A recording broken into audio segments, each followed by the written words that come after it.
Hörmətli izləyicilər, Şəhidin Səsi proqramının bugünkü buraxılışında biz bir igidin döyüş yolunu sizlərə təqdim edəcəyik. Biz hazırda qəhrəmanımızın böyüdüyü evin önündəyik. Bu evdən vətənə sədaqət, cəsarət və şərəf çıxıb. Bu qapıdan bir gənc çıxmışdı.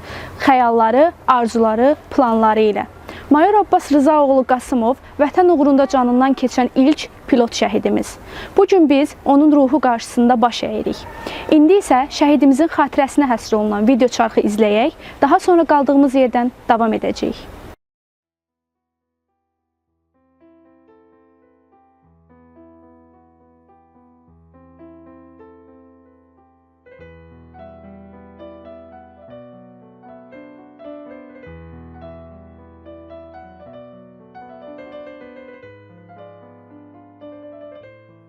Qasımov Abbas Rızaoğlu 17 mart 1986-cı ildə Qərbi Azərbaycan torpağında anadan olmuşdur.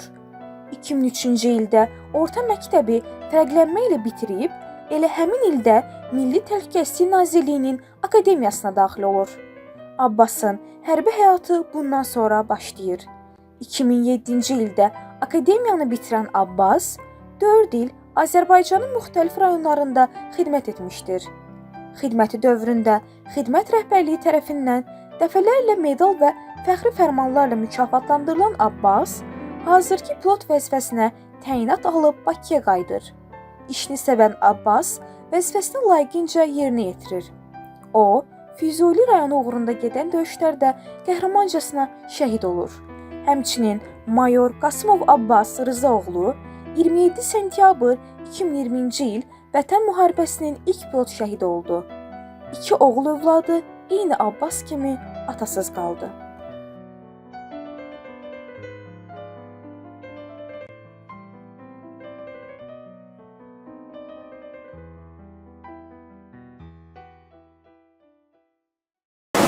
Salam, zəhmət olmasa özünüzü təqdim edərdiniz. Mən Abbasın anası Qasımova Kifayət. Abbas uşaq vaxtı necə bir övlad olub? Abbas uşaqlıqda xəstə olub.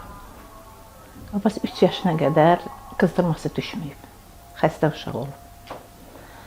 Balnisada da heç ümid yox idi ki, o yaşasın. Biz Qərbi Azərbaycandanıq. Abbas 3 yaşında olanda biz oradan köç elədik. Qovdular ta doğrusu bizi. O pis qonşularımız. Abbasın taleyinə qaçqınlıq yazıldı. Abbas, yenə deyirəm, xəstə böyüdü, gəldi bura. Burada da Abbasın atası həmişə burada mitinqlər olurdu. Qucağına alırdı, aparırdı mitinqə. Hökumət evinin qabağında pastanə mitinqlər də olurdu.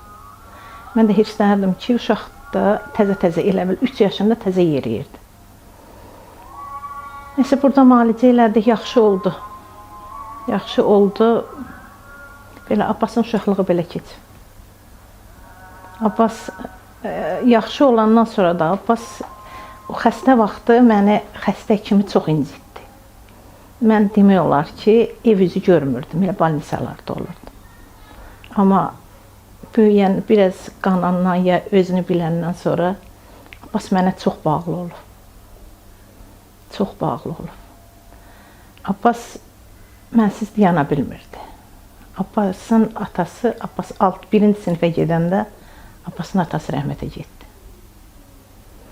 Abbasın qaçqınlıq taleyinə yazıldı. Atasızlıq yazıldı. Yəni Abbas o 6 yaşından sonra böyüdü. Abbasın uşaqlığı demək olar ki, o deyir, həmişə deyirdim, amma hamıda var, bizdə biri var, biri yoxdur. Sən mənim həm atam olmuşsan, həm anam.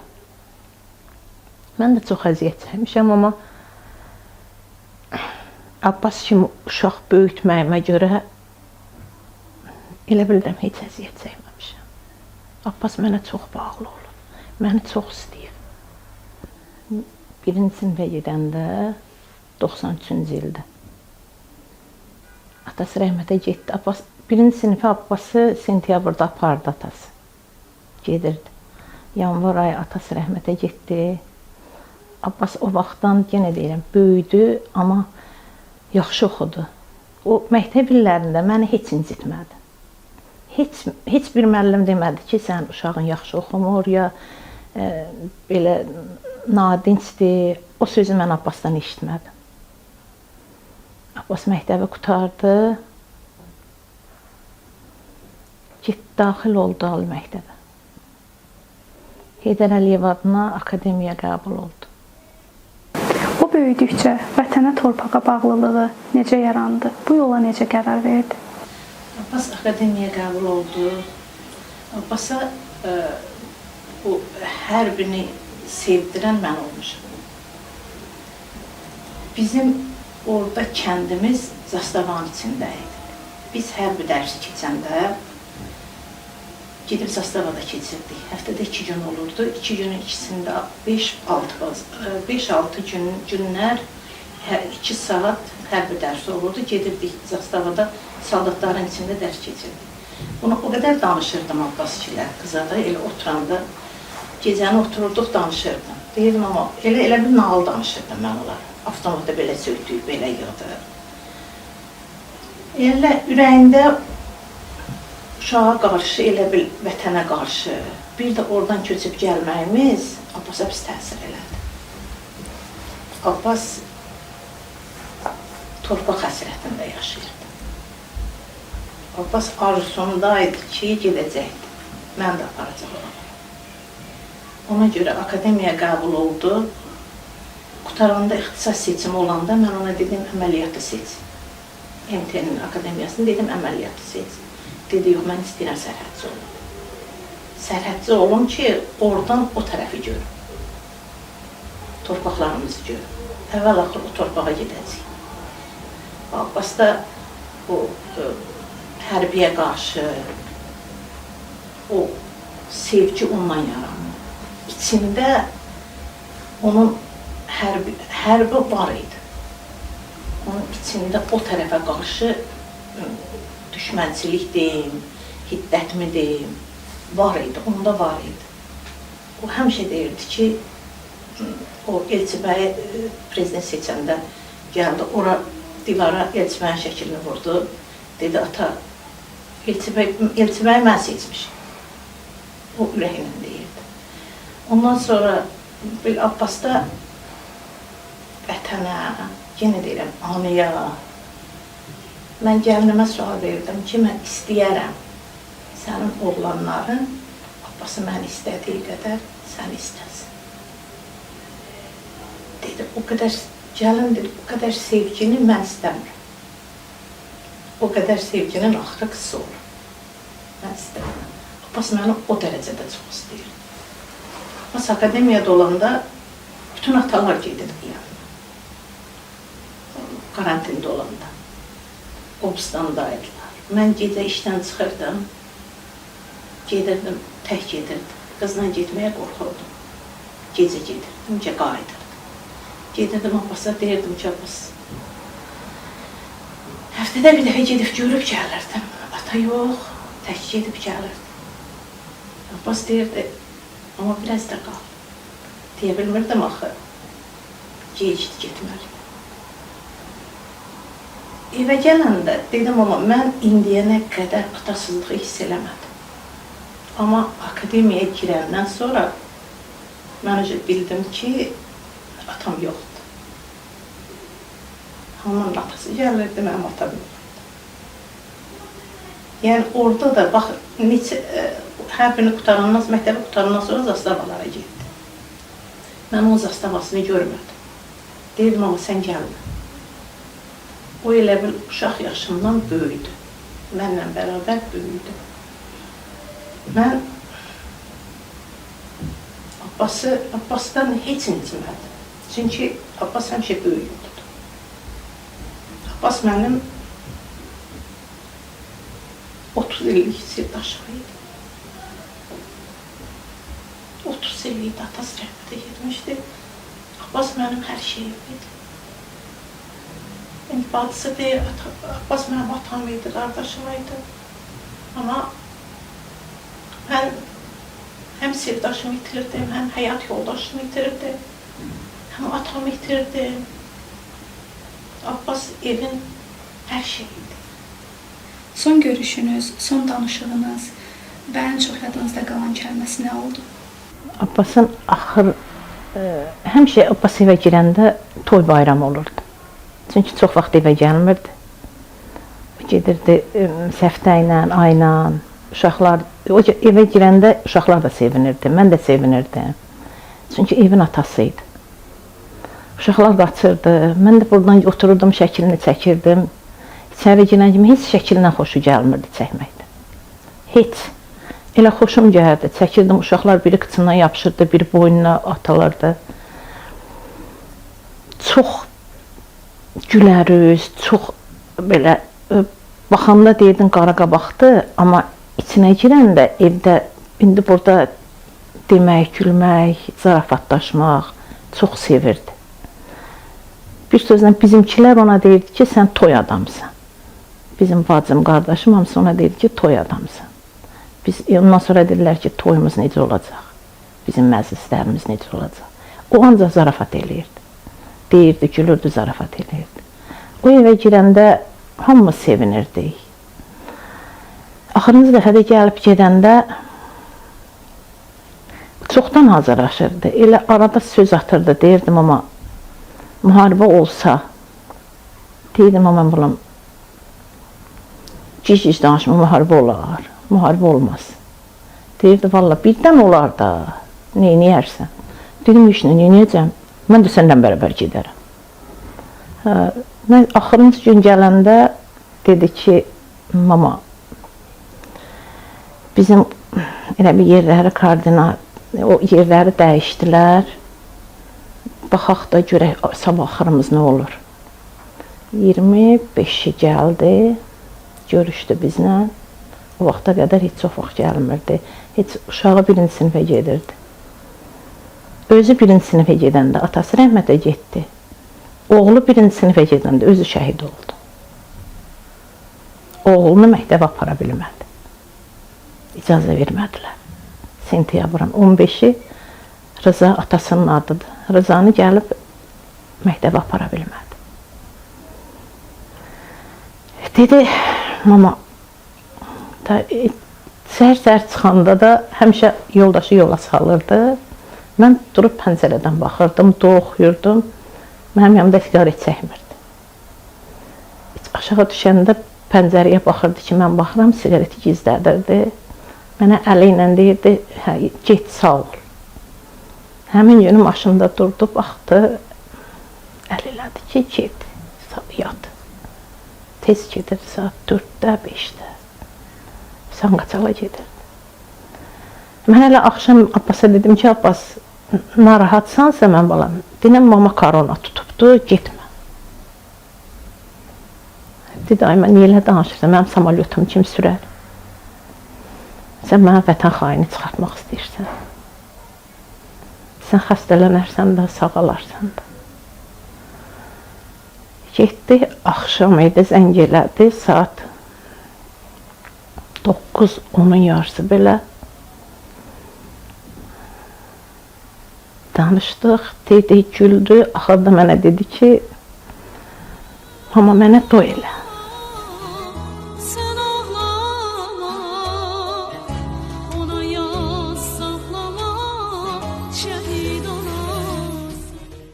Dedim, qorxursan? Dedi, yox, amma heç nə yoxdur. Mənə də çatmadı ki, bu müharibə olacaqdı. Deyirdi, amma vallahi mənə çatmırdı, müharibə olar. Belə müharibə olar. 27-si günü Abbasdan xəbər almadıq. Səhər-səhər bunlar başlamışdı. Belə Abbas 28-i gətirdilər. Abbasın bir sözü var idi, həmişə onu çox işlədirdi, iş yoldaşları da gəlir, həmişə deyirlər ki, Abbasın ən əziz sözü idi. Deyirdi, Allah hər kəsin ürəyinə görə versin. Gəlirlər, gedirlər, bir də deyirdi ki, mama, narahat olmayı məndən, yetimin Allahı var. Həmişə o sözü işlədirdi, deyirdi, mama, yetimin Allahı var. ən əziz sözləri bunlar idi Abbas. Abbas tək idi. Tək oğlum idi, getdi, şəhid oldu. Amma Abbas mənə oğullar verdi. Mən deyim 5, 6, 10, 20 hamısı gəlir hər axşam. Əvvəl 2 gündən bir gəlirdilər, indi həftədə bir dəfə, ayda 2 dəfə, 3 dəfə. Hamısı mama deyir mənə, hamısı. Elə gün, məsələn, elə həftə elə olmaz ki, mənim evimə onlardan gəlib, mənə mama deyən olmaz. Abbas mənə həqiqətən, onlar mənə ana deyil, mən də o analıq borcumu onlara yerinə yetirir.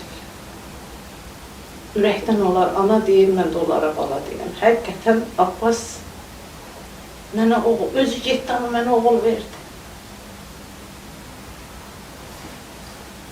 Ürəyim istədiyini onlar mənlə məsləhətləşirlər, mən də onlara deyirəm, bunu belə eləyim. Allah hamısını saxlasın. Abbası Allah əlimdən aldı. Allah onları mənə çox görməsin. Bugün Abbası yad edərkən onun ən çox hansı xatirəsi sizi qürurlandırır? Abbas elə bir yol seçdi ki, Abbasın adı gələndə həm kədərlənirəm, həm qürurlanıram. Abbas balalarına, mənə, ailəsinə yol açdı. Abbas bizə yaşatmaq istədiyi həyatı indi yoxluğu ilə yaşadır. Yenə deyirəm, oğullar verdi, amma bir özü yoxdur. Kaş ki, heç biri olmayardı, amma bir dənə Abbas yanımda olardı. Abbas mənə onları verdi. Onlar yadıma düşür. Abbasla deyirlər, şəhidliyinə fəxr eləyirəm. Amma eləmək olmur, yoxdur. Abbas yoxdur. Yenə deyirəm, Abbasın o yaşatdıqlarını, Abbas bizə nə korluq çəkdirir, nə o kimlərsə gəlir, xoş üz göstərir, o yaşatmaq istədiklərini yoxluğu ilə yaşadır. Bax, Abbasla o tərəfi ilə nə xoş mənə ki, mən elə oğlu böyütmüşəm. Nə yaxşı ki, mən Abbası elə böyütmüşəm. Abbas torpağına, yenə deyirəm, torpağına, anasına çox bağlıydı. Ən çox da, necə deyim, ordunu sevirdi. Nə yoldaşlarından, nə o belə sevirdi də bu adam. Elə onu da sübut elədi ki, getdi şəhid oldu. Şəhid anası olaraq bizim vasitəmizlə gənclərə nə demək istərdiniz? Mənim gənclərə bir şəhid anası olaraq demək istədiyim odur ki, həmişə şəhidlərimizin qədrini bilsinlər, qazilərimizin qədrini bilsinlər. Şəhidlərin adı gələndə, yəni birinci bu yük müəllimələrin üstünə düşür ki, məktəbdə həmişə, mənim özüm də müəlliməyəm, uşaqlara həmişə aşılayırdıq ki, şəhidləri tanıtdırmaq lazımdır. Bir də çox xahiş eləyim deyim, nə deyim, çox hörmətli prezidentimiz həmişə o torpağa gedəndə, Qarabağımıza gedəndə, o torpağa qədəm basanda, həmişə mən televizorda görmüşəm ki, o deyir ki, Allah şəhidlərimizə rəhmət eləsin, qazilərimizə can sağlığı versin. Amma istəyərəm ki, elə bir gənclərə yox, ahıllara, yaşlılara, yəni ora ayaq basan insanların hamısına elə bir sözüm odur ki, həqiqətən o torpaq qanla yoğrulub. Ora basanda heç olmasa əllərini qaldırsınlar, desinlər ki, Allah rəhmət eləsin şəhidləri. Görürəm də bəziləri gedir, sevinir. Mən gedə bilmirəm ora. Amma gedənlər halal xoşları, amma bir dəfə desinlər Allah rəhmət eləsin. Cavanların da istəyərəm ki, şəhidləri yaddan çıxartmasınlar. Şəhidlər o vaxt ölər ki, yaddan çıxsınlar. İndi mən böyüm varam, sabah yoxam, uşaqdır. Uşaqları balaca vaxtından bu şəhidlərin hamısının adını deməlidirlər. Bax, sizin kimi cavanlar bizi işıqlandırmasaz, Abbası kim tanıyar ki? Siz sağ olun ki, işıqlandırırsınız. Yenə deyirəm, Allah ordumuzu saxlasın. Allah dövlət başçımıza ömür versin ki, ordumuzu bir yerə yıxsın. Çox güclü ordumuz var, Allah saxlasın. Bir sözlə o paqon daşıyanların hamısını Allah saxlasın. Çünki mənim oğlum da paqon daşıyır. İndi Abbasımın işçiləri mayor olub. Abbasın özü mayor idi. Hamısı mayor olub. Hamısı mayor olanda biri oğlunun adını Abbas qoydu. Mənə zəng elədi ki, mama, istəyirəm komandirin adını oğluma qoyam. Dedim, qoy. Abbasın adını oğluna qoydu. Çoxunun evində Abbasın adı çəkilir. Mənim oğlum deyirsən qürurlan. Mən o sözləri işləndə, o hərəkətləri görəndə bütün analar həvəslənər. Amma yenə deyirəm, fəxr eləyirəm, amma bir tərəfim qırıqdır. Yoxdur, Abbas yoxdur. Kaş ki, Abbas olardı, heç bir olmayardı. Salam, zəhmət olmasa özünüzü təqdim edərdiniz. Salam, mən Qasımova Siddiqə, şəhid pilot mayor Qasımov Abbasın həyat yoldaşıyam. Həyat yoldaşınızla necə tanış olmusunuz? Biz Abbasla, mən işlədiyim məktəbdə, biz xüsusi məktəbdə, gözdən əlilli uşaqlar üçün olan xüsusi məktəbdə laqoped kimi çalışıram. Orada işə düzələndən təxmini bir il sonra Abbasla tanış olduq. Abbasın maması da, xalası da bizim məktəbdə işləyirdi. Onlar belə deyək də vasitəçi oldu. Düzü başda yəni tanımadığım insanlar idi. Elə bir fikrim yox idi, amma talih qismət həyat elə gətirdi ki, öz-özünə axar say kimi axdı getdi. Yəni tanış olduq elə. Söhbətimiz tutdu. Bir neçə ay sonra nişanımız oldu, sonra da toyumuz oldu. Belə talih qismət qarşılaşdırdı, yollarımızı kəsişdirdi. Abbas həyat yoldaşı kimi necə bir insan idi? Abbas həyat yoldaşı kimi biz 7 il ailə həyatı oldu bizdə. 7 ilin məzuniyyətdə idi çoxu. Bəlkə də belə deyəm, 3-4 il bir yerdə olduq ya yox, çox vaxt məzuniyyətdə idi. Mən ailə qurandan bir müddət sonra hələ uşaqlar da olmamışdı. Gedirdi, 40 gün hətta qalırdı.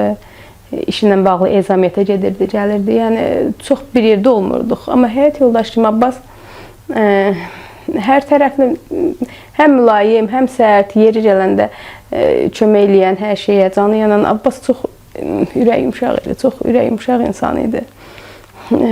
Allah Taala bəlkə də o ürəyinə görə doğrudan da şəhidliyi qismət elədi.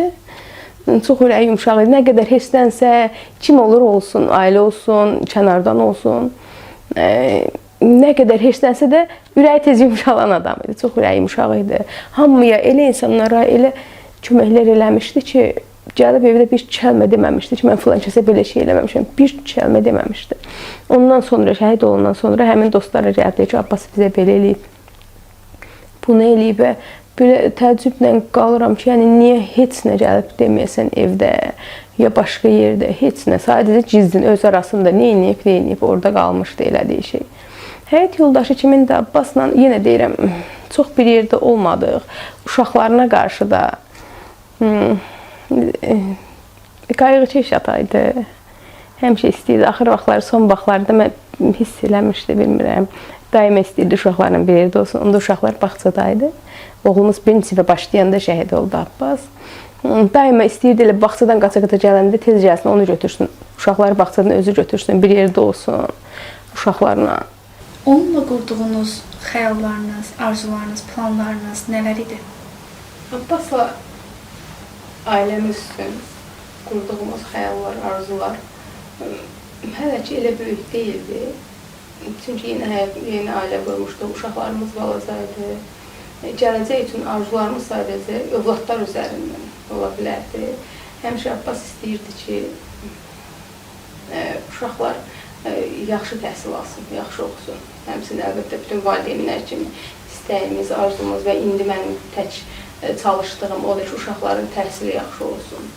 Onlara oturub bir yerdə nə qədər əziyyət çəkəcək, dərs oxusun, istədiyim otur, yalnız yaxşı oxusunlar, təhsilləri yaxşı olsun. Bir də Abbas həmişə deyirdi ki, nə olursan ol, öz peşəndə dərzi də olsan, vacib deyil gedib hansı bir universitet oxuyasan, dərzi də olsan, maşın ustası da olsan, nə olsan, öz işində peşəkar ol. Yəni, öz işini yaxşı dərinliklə öyrən ki, uşaqlara məsləhət verirdi də. Daima çünki yaxşı peşəsi olan insanı hamı axtarır. Hamı istəyir, yaxşı həkimə getsin, yaxşı müəllim axtarır, hamı yaxşı usta axtarır. Onun üçün arzularımız yalnız uşaqlar üzərindən ola bilərdi. 2020-ci il döyüşlər başlayanda onun ruh halı necə idi? 2020-ci il müharibəsi başlamazdan əvvəl, bunlar əlbəttə hərbiçi olduğu üçün bir neçə il əvvəl, 5 il əvvəldən, bəlkə də daha artıq bu müharibə üçün, hər zaman müharibə şəraitində də Azərbaycan əlbəttə ki, müharibə üçün həmişə hazırlıqda olurdular. Amma onları deyirdi, çox da belə dərinliyinə qədər demirdi. Müharibə olacağını təxmini ümumiyyətlə o dövrdə danışılırdı ki, müharibə olacaq, amma yəni bu qədər təlimlərin dərinləşdiyini deməmişdi. Nə vaxt deyildi, ezamiyyətdəyi rayona göndəriblər, işlə bağlı danışanda gec gəlirdi, axır vaxtlar çox gec gəlirdi işdə evə. Axır bir neçə gündə də, ümumiyyətlə, axır bir neçə ayda belə deyim, bəlkə də hiss eləmişdi şəhid olacaq. Müharibə olacağını bəlkə də hiss eləyirdi dəqiq və şəhid olacağını duymuşdu sanki. İndi sonradan şəkillərinə baxıram, o həyatın qalmaqalında insan çox fərqinə varmır, amma sonradan şəkillərinə baxıram, çox fikircidir. Sanki axır vaxtlar daha da yaşlaşmışdı, uşaqlarla daima bir yerdə olmaq istəyirdi, işə gedirdi, axşam gələcəkdi evə. Zəh vururdu, görüntülü danışırdı uşaqlarla, görüntülü doymaq istəyirdi. Bəlkə də elə bir də, yəni evdə də olmadı, doymaq istəyirdi uşaqlarından da. Duymuşdu, bir neçə gün əvvəl gəldi Abbas evə. Dedi ki, gec gəlmişdi yenə də. Ola bilər, müharibə olsun. Mən də inanmadım, çünki karına vaxt idi o vaxt, inanmadım. Həm də müharibə olacağı, Qarabağın alınacağı xəyal idi, sanki hamının xəyal idi da, həyata keçməyəcək bir xəyal idi bizim gözümüzdə. Dedim, müharibə olacaq. Dedim, inanmıram Abbas, ola. Çünki məktəblər var, artıq açılmışdı məktəblər. Öz işindən dedi ki, yəni necədir, öz təlimlərindən biraz danışdı. Onlar təyyarəni qaldırıb, ondan sonra özləri paraşütlə tullanıb təyyarəni əvvəldən də təyin olunmuş koordinatda göndərməli idi. Onları danışdı, biraz belə yenə xəyal kimi gəldi dedikləri. Bizim reaksiyamız o içində nə bilirdi, nə düşündü, onu artıq özü bilir. Amma son günü Abbas deyir, iş yoldaşları daha doğrusu deyir ki, durub üzün qırxıb, artıq uçuşa başlayırdılar həmin gün 2020-ci ildə, 27 fevral, sentyabrda. Dedi, üzün qırxdı. İş yoldaş dedi ki, deyirik ki, niyə üzünü qırxırsan? Dedi, yox, hara gedirsən də bu təmiz get. Üzün qırxıb, tərtəmiz, səvqəli şəkildə son dəfə təyyarəsinə minib və elə şəhid oldu. Amma 27 sentyabrda ümumiyyətlə əlaqə saxlaya bilmədik. Setdə də problem vardı və məlum məsələ idi. Amma bizə demədilər, bildirmədilər. Xəbəri artıq 28-də gəldi Abbasın.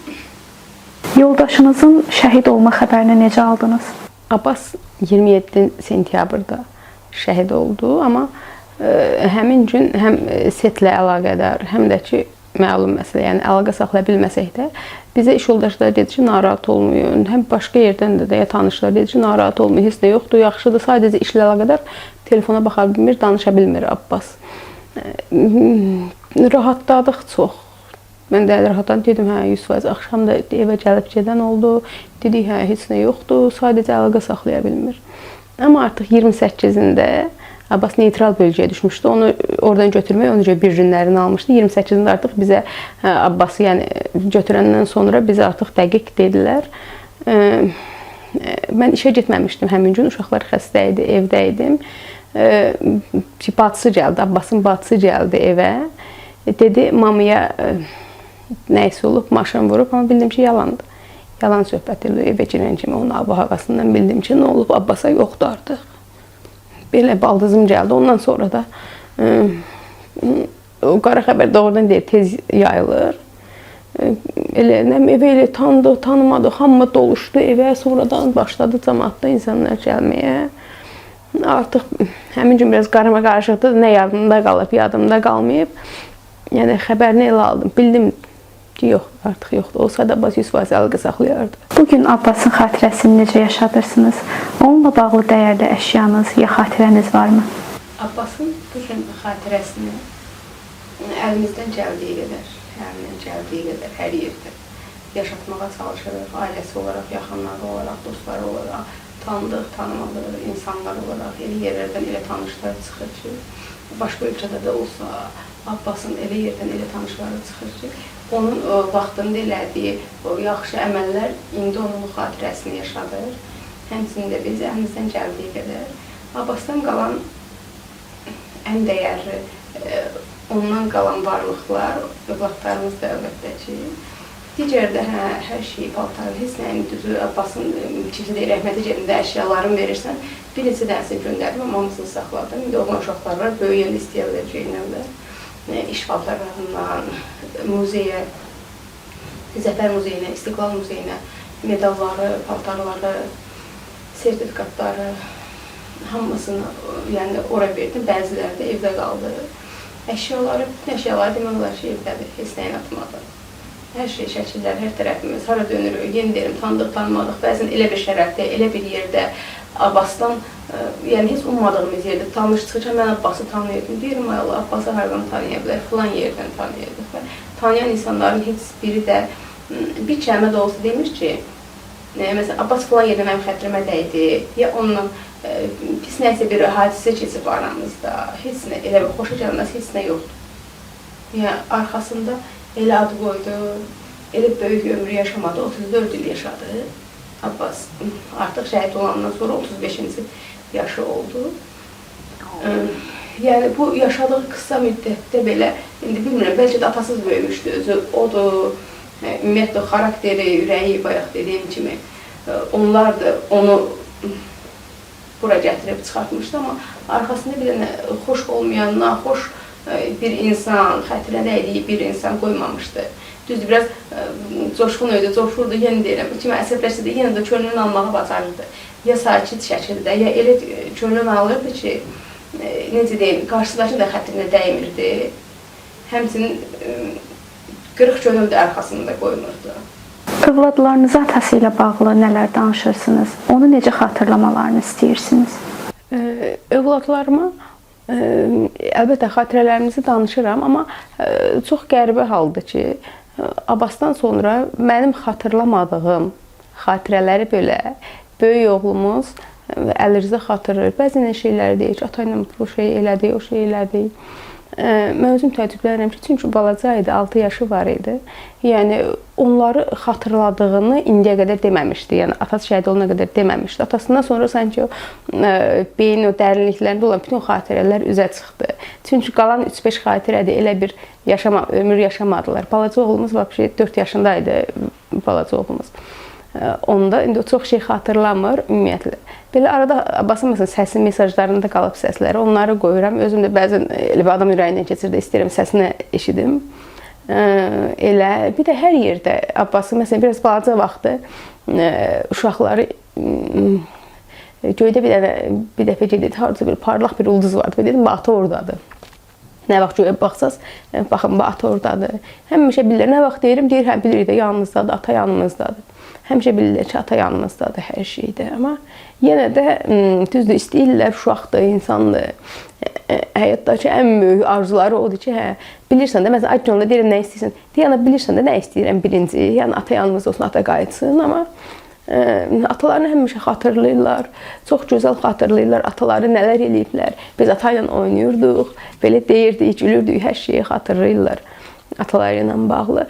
Mən də çalışıram öz xatirəmdə olan nələr var, nələr yaşamışıq. Ya harasa gedəndə deyirəm, yadındadır, falan yerə getmişdik, ata ilə belə demişdi, sənə belə olmuşdu. Yəni əlimdən gəldiyin qədər o az da olsa o xatirələri yaşadım ki, onların yadında qalsın.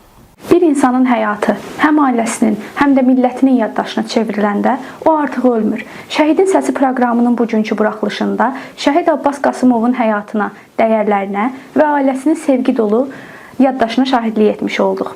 Qəhrəmanlarımızın xatirəsi yaşayırsa, millət yaşayır. Allahdan bütün şəhidlərimizə rəhmət diləyir, ruhları qarşısında baş əyirik. Növbəti buraxılışlarımızda başqa bir qəhrəmanın həyat yolunu işıqlandırmaq ümidi ilə. Sağ olun, salamat qalın.